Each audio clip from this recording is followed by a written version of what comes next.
D'abord, un immense merci à notre sponsor 4S Énergie qui a rendu ce décryptage possible. Alors aujourd'hui, on s'attaque à une question qui taraude pas mal de propriétaires. Comment on fait pour marier le charme de l'ancien avec le confort et les factures d'énergie d'aujourd'hui? Ah, les maisons anciennes. Elles ont ce cachet inimitable, c'est sûr. Mais côté énergie, c'est souvent une autre histoire. On aime les vieilles pierres, un peu moins la facture de chauffage qui va avec. Et là, la solution qui vient tout de suite en tête, c'est la fameuse pompe à chaleur, la PAC. Mais est-ce que c'est vraiment une bonne idée pour ces bâtisses si spéciales? Bon, allons droit au but. Est-ce qu'on peut, oui ou non, installer une pompe à chaleur dans une maison construite avant 1975, ce qu'on appelle souvent une passoire thermique? Alors la réponse courte, c'est oui. Mais attention, c'est un oui avec un très très gros mais. Et c'est justement ce mais qu'on va décortiquer ensemble.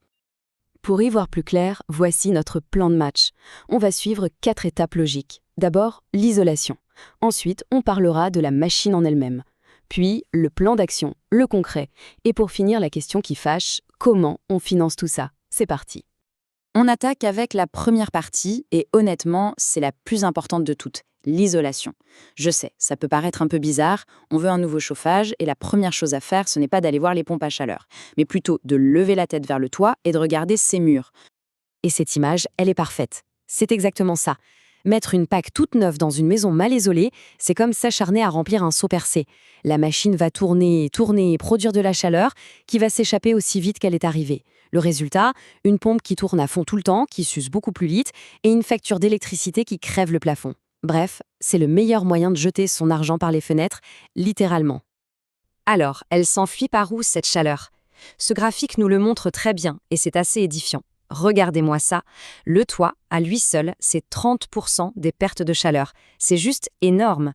Juste derrière, on a les murs, avec 25%. On voit tout de suite où il faut agir en priorité pour colmater les brèches.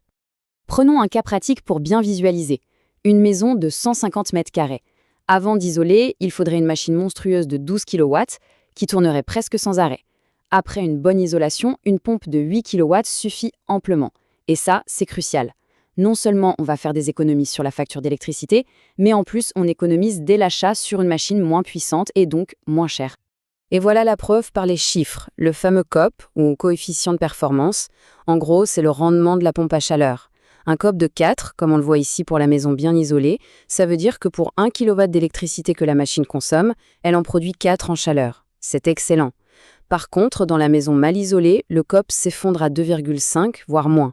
Et là, toutes les économies qu'on espérait, eh bien, elles fondent comme neige au soleil. Ok, on passe à la deuxième étape. Maintenant que la maison est bien emmitouflée et prête à garder la chaleur, on peut enfin parler de la machine qui va la produire. Mais attention, il ne s'agit pas de choisir n'importe quelle pompe à chaleur. L'idée, c'est de trouver la bonne technologie, celle qui va parfaitement coller à la maison. Pour bien choisir, il faut comprendre un truc essentiel, la température de l'eau dans les tuyaux. Les vieilles maisons, avec leurs gros radiateurs en fonte, elles tournent en haute température. L'eau y circule entre 70 et 80 degrés. À l'inverse, les pompes à chaleur, elles, adorent fonctionner en basse température, c'est-à-dire avec une eau entre 35 et 55 degrés. C'est là qu'elles sont les plus efficaces. Vous voyez le défi? Il faut faire cohabiter ces deux mondes. Alors, ça veut dire qu'il faut jeter ces beaux radiateurs en fonte? Heureusement, non. Il y a plein de solutions. On peut opter pour une PAC dite haute température qui est faite pour ça. Mais bien souvent, une fois que la maison est isolée, une PAC moyenne température fait parfaitement l'affaire. D'autres options existent. On peut changer juste 1 ou 2 radiateurs clés ou même garder sa vieille chaudière en renfort pour les quelques jours de grand froid. C'est ce qu'on appelle un système hybride. Bref, il y a une solution pour chaque cas. Allez, troisième partie, le plan d'action. On a parlé technique, maintenant on parle stratégie. Comment on s'y prend concrètement pour être sûr de ne pas se planter?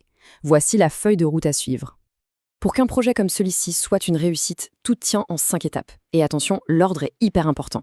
Numéro 1, on commence toujours par un bilan énergétique fait par un pro. 2, on isole en suivant les priorités de ce bilan. 3, on choisit un installateur certifié RGE, on va y revenir mais c'est non négociable. 4, on installe la PAC qui a été parfaitement dimensionnée pour la maison maintenant isolée.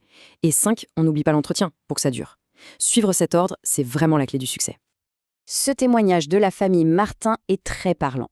Pour eux, le bilan énergétique, ça a été une vraie révélation. Ils pensaient peut-être que le problème venait des murs, mais non. L'étude a montré que 70% de la chaleur s'échappait par le grenier et les fenêtres. Ça leur a permis de mettre leur argent exactement là où c'était le plus utile. Et le résultat dans tout ça? Il est juste spectaculaire. En suivant ce plan à la lettre, leur consommation d'énergie a baissé de 60% dès la toute première année. C'est la preuve que cette approche stratégique, eh bien ça marche. Quatrième et dernière étape, et pas des moindres, l'argent. C'est souvent le nerf de la guerre. C'est vrai, un projet comme ça, c'est un investissement. Mais la bonne nouvelle, c'est qu'il y a pas mal d'aides pour que ça devienne beaucoup plus abordable. En France, il y a tout un arsenal d'aides. MaPrimeRénov', l'éco-prêt à taux zéro, les CE, la liste est assez longue. Mais il y a une condition en or, une sorte de sésame qui ouvre la porte à toutes ces aides. Il faut impérativement, et j'insiste, passer par un artisan certifié RGE, c'est-à-dire reconnu garant de l'environnement. Sans ce label, pas d'aide. C'est aussi simple que ça. Pour que ce soit bien concret, prenons un exemple. Imaginons un projet global. On installe la pompe à chaleur, on isole les combles et on change les vieilles fenêtres. Le devis total tombe. 22 000 €.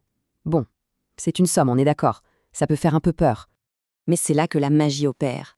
En allant chercher toutes les aides possibles, MaPrimeRénov', les CEE et les autres, on peut obtenir jusqu'à 10 500 € de subvention. Regardez bien, on a quasiment divisé le coût initial par 2. Ça veut donc dire que le reste à charge, ce qui sort vraiment de la poche du propriétaire, tombe à 11 500 €.